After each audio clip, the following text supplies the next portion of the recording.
When preparing for the Nether update, I began researching what there was left to do with the Old Nether. Outside of super time-consuming, albeit really efficient gold farms powered by naturally generating pigmen, there wasn't really anything that made the dimension pre-1.16 so special. And I soon realized why people were so excited for the Nether update. The Old Nether was simply put, boring, especially when compared to the rest of the game. There were only 4 mobs, 1 structure, and only 1 unending biome. Gold could be mined there, but that ore is also present in the overworld, and quartz, while valuable to redstone designs and certain build styles, leaves something to be desired. It's not hard to understand why many players prefer to spend their time in the overworld. But then I had a different perspective. Think about the context of when the Old Nether was finished being constructed, back in 2011. Back then, Notch and Jeb were still household names of the Minecraft community. Yogscast The Shadow of Israfel was still in full swing, producing some of the best of YouTube's content. Speaking of YouTube, it looked like this. What's wrong with this? We're so screwed. Oh god. Pig's gone now, so... Oh, did we lose the pig? What the? Through Vex Super Hostile Map number 14. This is Waking Up.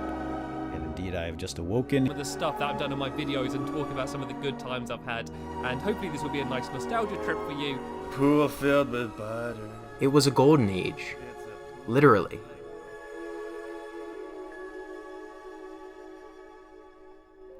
But a lot happened between then and now. Notch retired with a fortune worth the GDP of a small country, Minecraft was sold to one of the most consumerist corporations in the world, and the community grew up. Most of these creators moved on or fell to obscurity. The Mojang team continued adding new, mostly popular features such as stained glass, redstone functionality, and other types of wood, but these changes came at a cost to rollouts of many other unpopular pay-to-play features, including realms and Minecoin? And this began to normalize the new community of mostly younger children susceptible to this kind of addictive microtransaction relationship. The people have moved on, and most of the game has changed, both in content and in motivation, but one thing has remained unanimously indifferent: the Old Nether.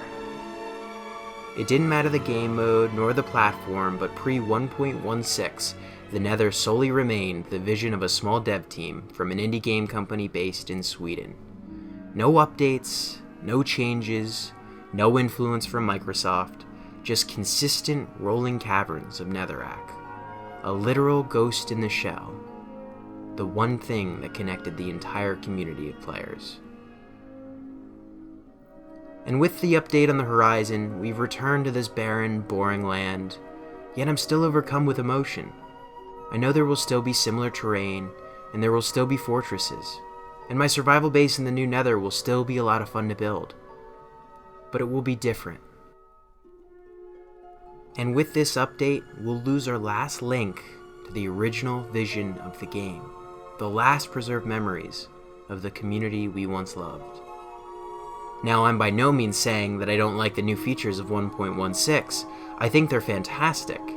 And the community of content creators like this game, while it's had its ups and downs, has evolved to new heights. I'm pretty pleased to see so many mustaches in the audience today. That's Now it should work. Alright gamers, prepare for epicness. We have fun here. I don't get it. I'm simply saying that the implications of this update should be known. Maybe, just maybe, now that you've realized that an integral part of your childhood is about to change forever, that you'll never get the Old Nether again, you can visit your old worlds and take a trip through memory lane, through those familiar, unending caverns. One last time.